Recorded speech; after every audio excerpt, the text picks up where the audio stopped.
Viktor Frankl said, "Everything can be taken from a man but one thing, the last of the human freedoms. To choose one's attitude in any given set of circumstances, to choose one's way."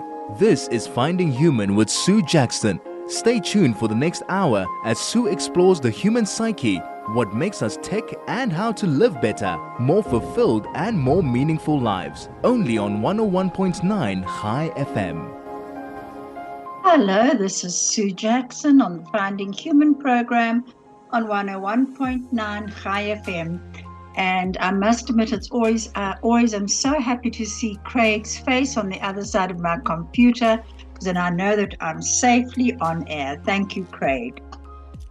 Today I have decided that I'm actually going to honor my dad, and because he was a lover of Shakespeare, and he taught me at a very young age to question the meaning of life. So today I've decided that my topic will be or not to be. That is the question. But firstly, I actually want to thank the unexpected feedback that I receive so often for suggestions for a program. It occurs in random places, sometimes in shops, malls, restaurants, or even as I'm getting in or out of my car. What can I say? Your voices and ideas are always welcome. And I must admit, it also puts faces into my mind of who is listening in today. So hello and thank you, and I do appreciate your feedback. A question I have been asked lately is, do I enjoy presenting this program? Actually, not just lately, but for many years now. And my answer is yes, I love it. Then I get asked, do you put a lot of research into it? And yes, I do that as well. And the other question I get is, where do I get my fantastic guests from? Well, our CEO, Kathy Kaler, suggested the name for my show, Finding Human. And that is exactly what it is. My guests and I find one another and have the privilege of sharing our human experience. And for that, I'm really grateful. Now, last week, 2 questions were posed to me, both while grocery shopping. And they were both posed to me about a program that I had a few weeks ago on loss with Linda Lee. And both questions said, would you please address secondary losses in bereavement and tell me more about it? And I will definitely get to that. But today I want to actually start by discussing kindness.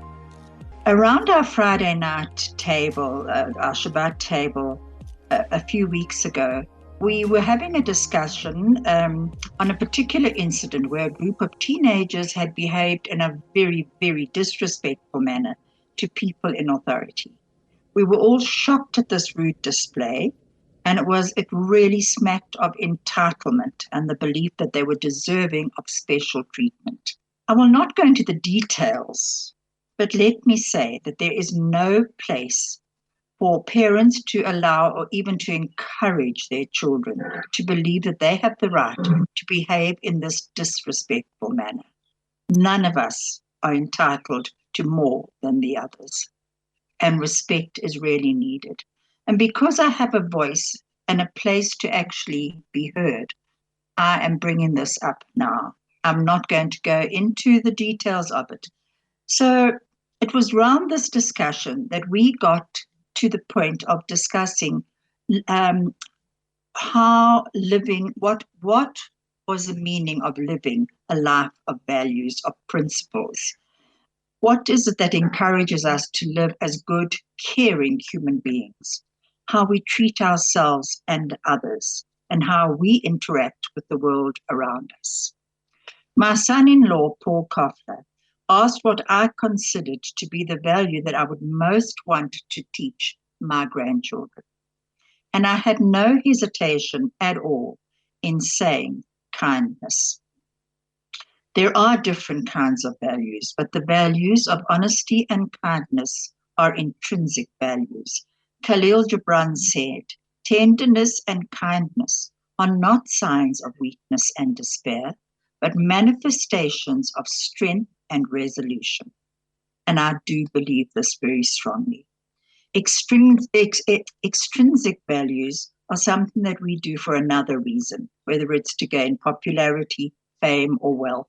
And I do believe that a lot of what is happening today is around extrinsic values of what we can gain from another person or from another group, or what, by this message of entitlement. So it's our personal responsibility to actually teach values to our children. There are core ethical values that we should help ourselves and our children and our grandchildren achieve.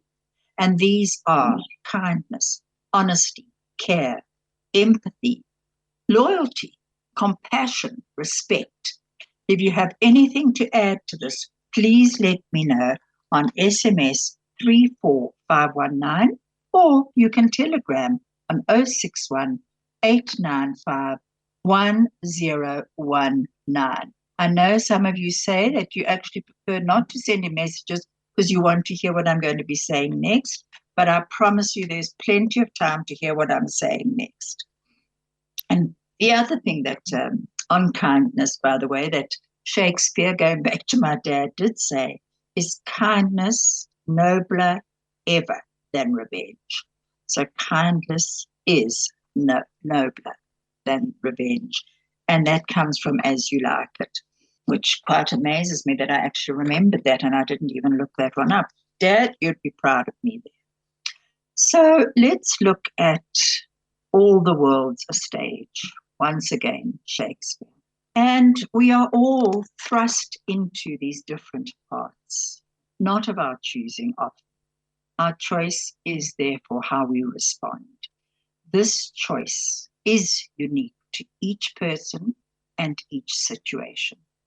What I have become very aware of, that the COVID pandemic was an event that we had no control over.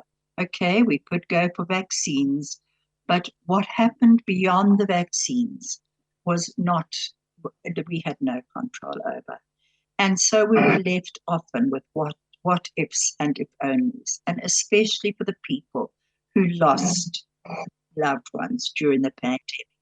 And both the people, our listeners, I'm not mentioning your names. I actually don't know your names, come to think of it. But both of you had lost loved ones in the pandemic and are left saying, if only we were with them, what could we have done that could have been different?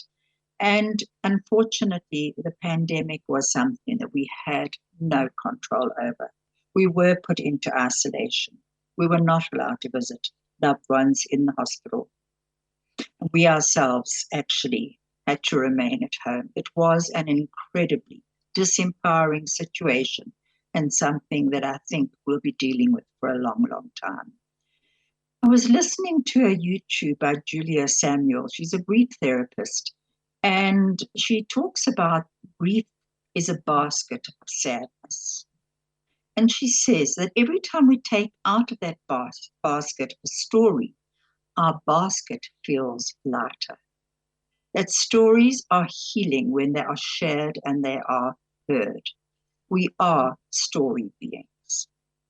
On this last Shabbos lunch, we actually shared stories of a very, very dear friend that passed away earlier this year.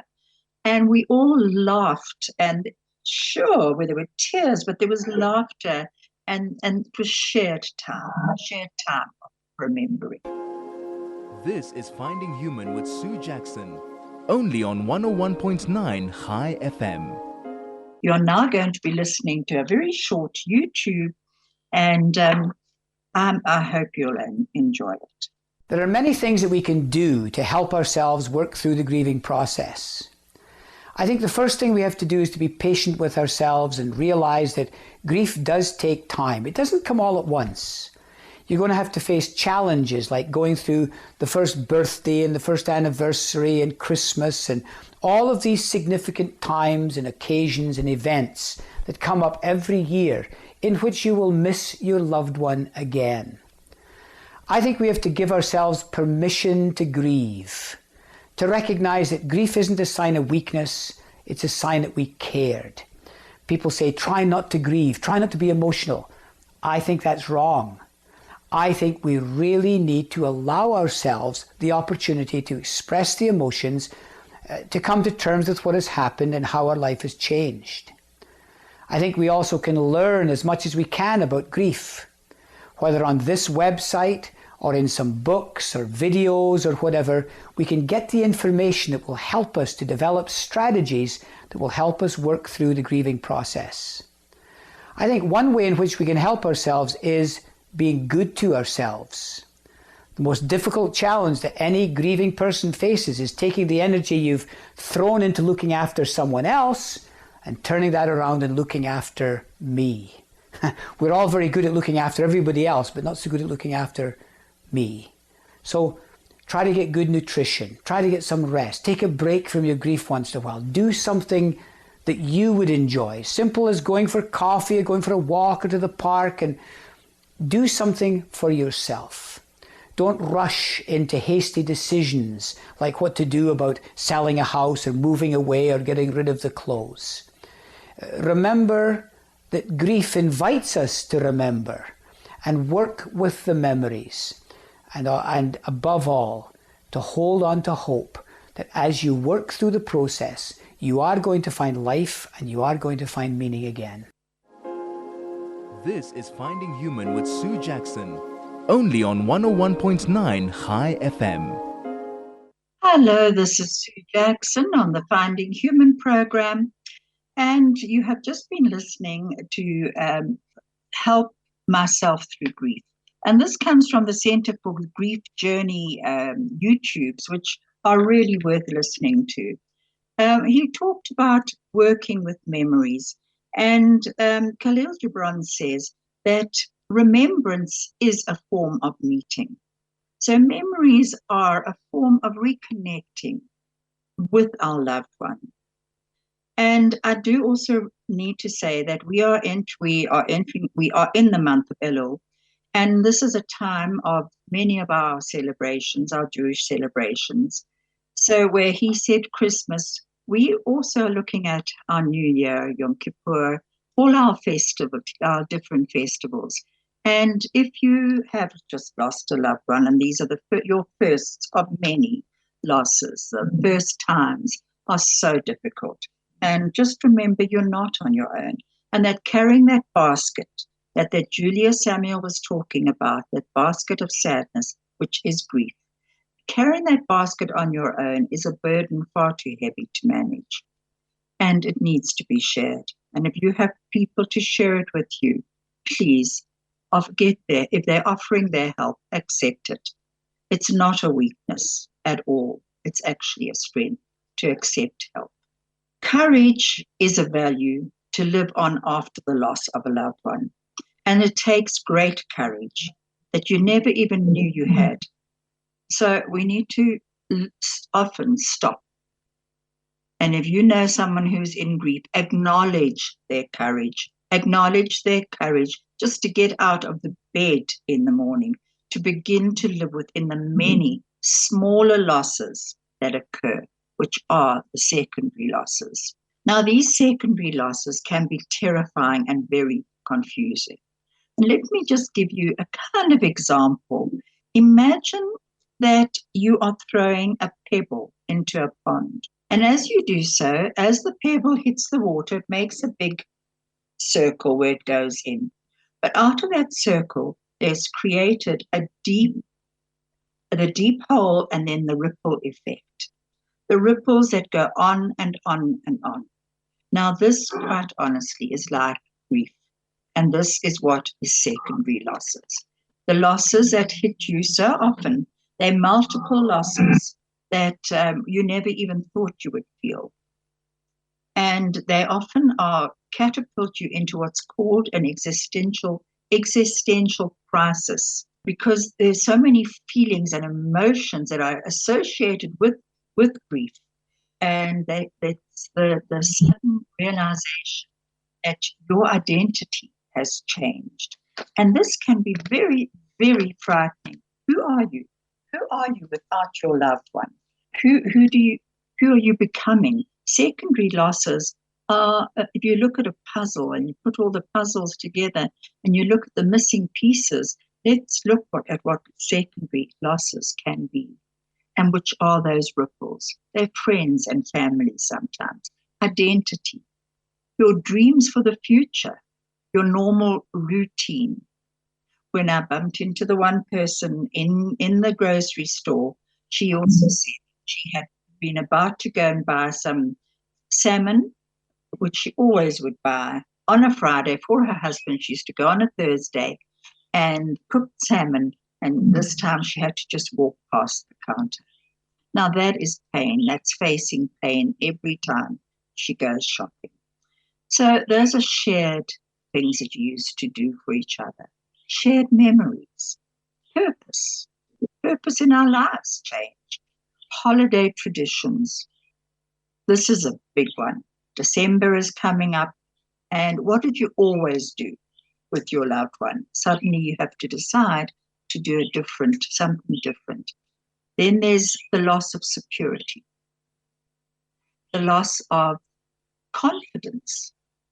Sometimes we don't even realize how much confidence we actually get as from being a couple. And I know this for myself, that there's so many times that I feel afraid of doing something. And my husband will say, don't be ridiculous, of course you can do it. And even if he says it like that, pull yourself together, you can do it. It jolts me into realizing that actually I'm not doing it alone. So this is a secondary loss, this loss of confidence of having someone by your side. Many of you are also feeling the loss of income. Now, these multiple losses are accompanied by feelings of anxiety, and suddenly the meaning and purpose of your life are being questioned. The purpose and what do you want to do? What is the why of your life now? And also to realize that there's choice in this. And it's facing that transitory nature of life, which Viktor Frankl talks about, the transitory nature of life, that life has a beginning and an end, and recognizing that life has boundaries. This is actually pretty scary. And again, it's these are surprising kind of losses that people don't always recognize. They will recognize your initial loss, certainly, and you'll get a lot of respect for that and a lot of recognition. And especially in our tradition where we have the Shiva Week, people are coming the whole time. But what about the secondary losses? And these are complex, and the experience of grief actually becomes really more complex because of these secondary losses, which are so seldom acknowledged. They are even not acknowledged by supportive friends or family or community. People don't say to you, I'm really sorry that you happened to move out of your house, or I'm really sorry that you had to get help, security in. Those sort of things these losses are often so incredibly personal to the person and private that it's actually difficult for other people to give you support and even acknowledge them. The grieving person coping with the primary loss has to also cope with these secondary losses, and they often fail to recognize the impact that these secondary losses actually have on you. I read this, that death does not just create a single hole in one's life. Instead, the loss can impact many areas of one's life, creating multiple losses from that primary loss. Though it is easy to think that our grief is solely the grief of losing the person you cared for so deeply, grief is also the pain of the other losses that were a result of the death. You will hear these losses. These are referred to as the secondary losses, not in the sense that their impact is secondary, but rather that they are a secondary result of primary loss. And this is something that we need to recognize. And don't forget, these losses are individual losses and therefore are unique and complicated in their own right to each person. So what you might be experiencing as a secondary loss will not necessarily be the other person's loss. What has often been said to me lately is also the fact that the losses that occur are losses of friendships. Now, this has caused quite a lot of confusion in people, that the people that they thought would be there for them are suddenly not there for them. And a few widows have said that at the moment they entered widowhood was almost as though they became a threat to their married friends. So this is something that I think we need to recognize. And maybe we're doing it even unconsciously, that we're cutting them out. But they're not just, so the person with the primary loss is not just adjusting to that primary loss, but to the many different aspects of their lives. And these aspects need to be identified by you who are going through these secondary losses. And recognize that these are a normal part of grief and they need to be grieved. Often these, what we call non-death losses, are unacknowledged, even by the person who's going through them, because it comes with guilt. I should be getting on with my life. Why am I feeling like this? What nonsense. There is no time. Grief comes in waves, and it goes on and on. And even as I was writing this, well, not writing this, but doing this program, and I was thinking of my dad and Shakespeare and his love of Shakespeare and what he taught me, I felt grief for him. And I realized also that I hadn't acknowledged as much grief when I lost him, because I had to take care of my mom immediately. And that was pretty full time. I had to pack up my dad's clothes, and also, I think what we don't realize, in a Jewish loss, we have so much more support. We really do, because of that Shiva. In a non-Jewish loss, there is not that support, and perhaps that's something we need to recognize with our non-Jewish friends, that they also need to be able to go on grieving for longer than just that day of the funeral. The other secondary losses that we're looking at of when we look at the friendships are suddenly there's a difficulty in almost identifying with certain people that you used to be really close to before.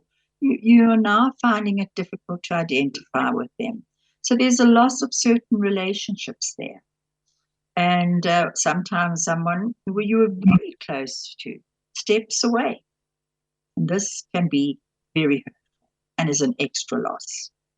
Then I mentioned this before in my program with Linda Levy. We're looking at a home, the familiarity of leaving our home, the familiarity of the home, of our garden, of the memories that come with the home. Whether you have brought up your family in that home, you suddenly begin to look at it with different eyes and realize what you're going to miss. And that has to be grieved. That is a non-death loss, but it's certainly a loss. Then we go back to that puzzle when we look at the piece that is identity. And if someone says to you, are you married? Or if you've lost a child, God forbid, someone might say to you, how many children do you have? Are you a parent? Now, in listening to various YouTubes, that one that I actually told you, that grief journey one, he said that I think he said his grandmother had said she got married for life, and whether her husband had died or not, she was still married for life. So it depends on how you want to frame it, but you must find a way to frame it yourself. And by saying, unfortunately, I lost my husband, is a way of saying not that you're not married or you weren't married, but saying that you were married, but that your identity has now changed, because you have lost your husband or your wife. So you are a widower or a widow. And then what about traditions? and the sharing of traditions. Now, I was watching a Christmas movie yesterday, and actually, it wasn't really a Christmas movie, but it was something. But it was a person who wanted to recreate what Christmas meant to them, and what they'd always felt was the traditions of their family, and looking back on that and mourning what was no longer. So those traditions are what we do share so often with a loved one that is no longer with us. And those traditions also need to be mourned. Certainly, new traditions can be made, but initially, the shock is still there.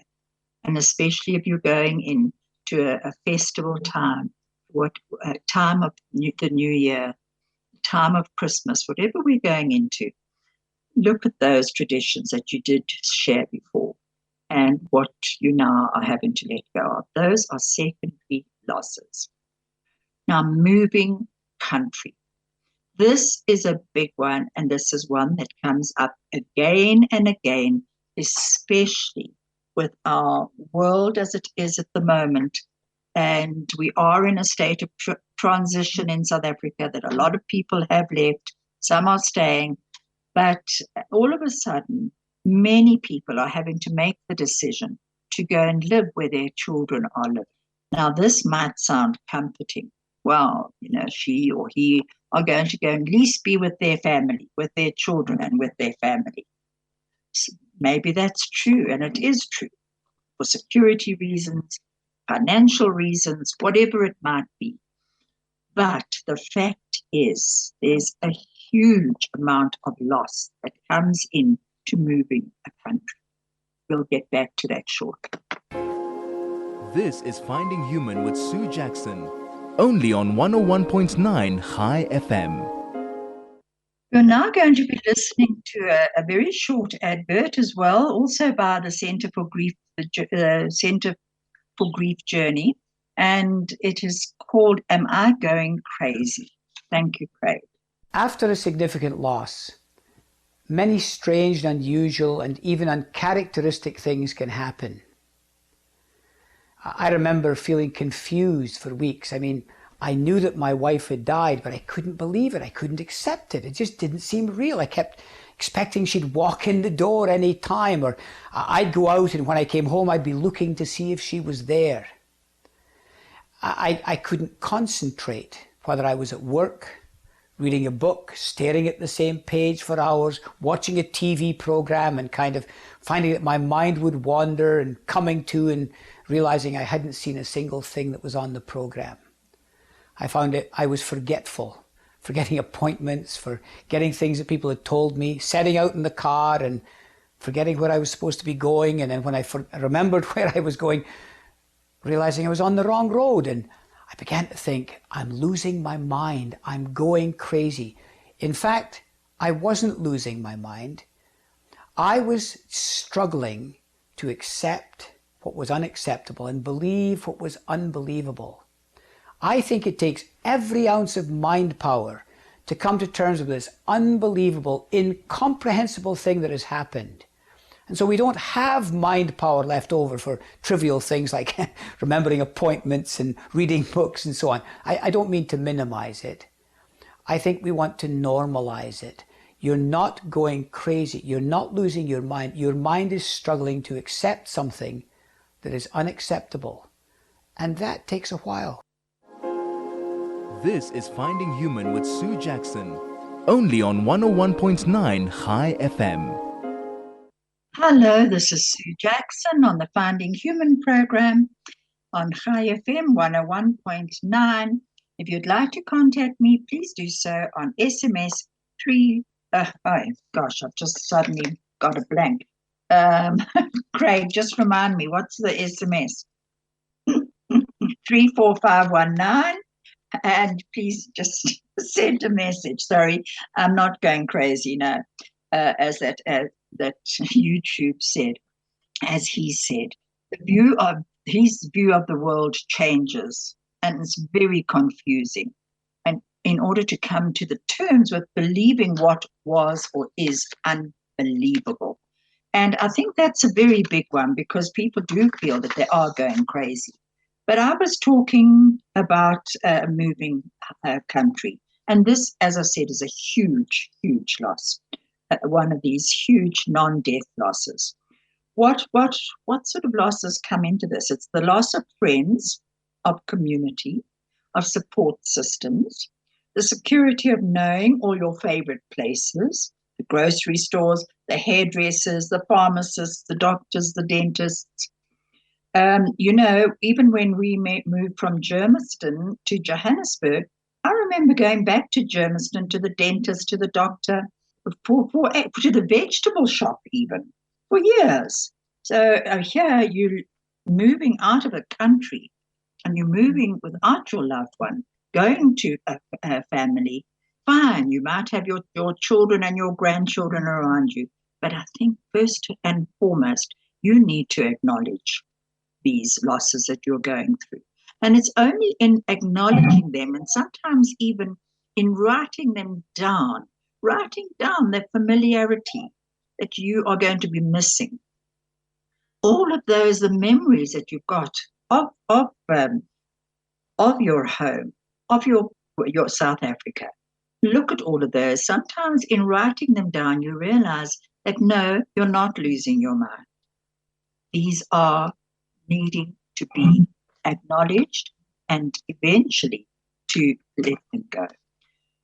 If you don't really let them go, but once you acknowledge it, you actually begin to sense that you are allowed to have these feelings. And if you don't allow this, we often feel the need, and often people do, to get over it, put on a brave face, because you are beginning to feel that you're a burden to your family, and your family want you to move or are helping you move, or they feel that they're helping you grieve. Eventually, if you keep saying to yourself, get over it, it eventually catches up, and this results in even more in additional losses. Losses of maybe perhaps more friends, losses of family, and these losses actually come back with quite a big hit. We face what is called an existential crisis, and we begin to ask, what is life all about? Now, this existential crisis does not only occur when there's a loss of a loved one. It occurs in many stages of our lives, but it causes anxiety, and it causes us to question, what is the purpose of my life? What's the meaning of my life? It occurs when we face the transitory nature of life, that there is a beginning and the end and an end, and it forces us to recognize these boundaries of our life. Now, this can sometimes happen with age. As we age, we start questioning, what's the meaning of my life? We start fearing, what's the next stage of my life? What am I going to be doing when I'm no longer working, if you're looking at retirement? How am I going to fill my days? Age can be a very frightening thing to actually look at.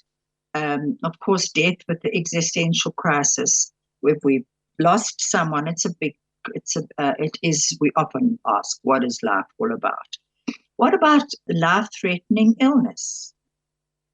Many of our life-threatening illnesses that we hear about today are treatable, but at the same time, they come with this unbelievable expectation of being brave, of putting on a good face, of saying that, you have actually, I've got this all under control. Well, what is control? Sometimes control is allowing yourself to cry, allowing yourself to grieve the fact that you're not feeling as secure as you used to feel because of your illness, because of the uncertainty of life. The Danish philosopher Søren Kierkegaard in 1844 said, whoever has learned not to be anxious in the right way has learned the ultimate. So I'm not sure what the anxious in the right way is, but I actually just believe that it is to allow yourself to be anxious and not to always put on this brave face and say to yourself, get over it. There's no such thing as getting over it. It comes and goes. There's also another loss, which is called ambiguous loss. And this is a loss which is very similar to bereavement or to disenfranchised loss, which is the loss that is so often not recognized by people, and it's often goes unacknowledged. But ambiguous loss is when a person is uncertain about how to grieve for the loss that they're feeling. And this type of loss often occurs when the loved one has had a terminal illness and people are saying, well, thank goodness he's out of his suffering now. Or a person has had dementia or Alzheimer's, and people say, well, thank goodness that's over and he's at peace now. Not recognizing that this is a loss, a great loss. What about is physically present, but not emotionally present, but still has a significant aspect of who they are, even though their identity. What about a person who's physically absent, but possibly still alive? This is a big one. Divorce, absentee parent. We'll get back to that shortly. This is Finding Human with Sue Jackson, only on 101.9 High FM. You're about to hear another very short YouTube by Brene Brown, a thing scarier than being vulnerable. I do a search for Theodore Roosevelt 1910, and the quote that came up changed my life, and it's the Daring Greatly quote. It's not the critic who counts. It's not the man who points out how the strong man stumbles or where the doer of deeds could have done them better. The critic belongs to the person who's in the arena, whose face is marred with dust and sweat and blood, who strives valiantly, who in the end may know the triumph of high achievement. But when he fails, he does so daring greatly. And so 3 things totally shifted in my life that moment. The first was, that's who I want to be. If we want to be courageous and we want to be in the arena, we're going to get our butts kicked. There is no option. If you want to be brave and show up in your life, you're going to fail. You're going to stumble. You're going to fall. It's part of showing up. The second thing that came to me that was, I think Steve thinks it's made me dangerous, which is this. It's your Twitter thugs. Okay. The bottom line is this. If you are not in the arena also getting your butt kicked, I'm not interested in your feedback. That's it. Yeah. I mean, right. Yeah. Because the Twitter thugs, I think there are a lot of cheap seats in this community, in this world, where you can sit back, never risk anything, and just throw criticism at people who are trying. And the last one is, this is everything I've learned about vulnerability over 12 years of studying. Vulnerability is not about winning, it's not about losing, it's about having the courage to show up and be seen. It's about willingness to say, look, I don't have all the answers. This is daring greatly for me. I'm wearing false eyelashes. And my biggest fear when they put them on was like, am I gonna get halfway through this thing and be like I can't do it? And if you do, just rip the whole thing off. That's happened to me before. Oh. Just rip them both off, and there you are, naked before the world. You may see it here today. So I mean, I think, people tell me all the time, I don't want to be vulnerable, I don't want to do this, because I can't bear this. And I think being vulnerable feels dangerous, and I think it feels scary, and I think it is terrifying, but I don't think it's as dangerous, scary, or terrifying as getting to the end of our lives and wondering, what if I would have shown up? What if I would have said, I love you back? Out of that. Yeah. Yeah. So that, to me, is what daring greatly is.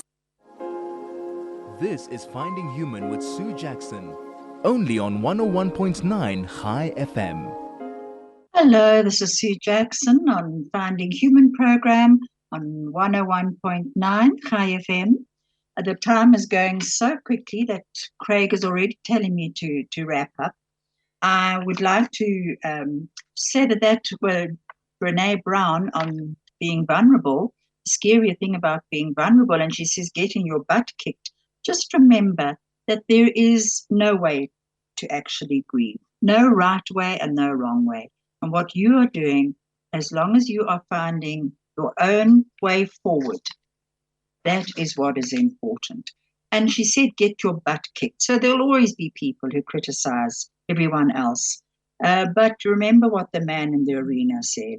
The worst, I'm just trying to think, who at the best knows in the end the triumph of high achievement, and who at the worst, if he fails, at least fails while daring greatly, so that his place shall never be with those cold and timid souls who neither know victory nor defeat. So there you are, daring greatly, and that's what it is to grieve. It is to dare greatly. My husband gave me this thing about 10 things people learn too late, and I'd like to end with this. 1, everything is temporary. 2, life isn't fair.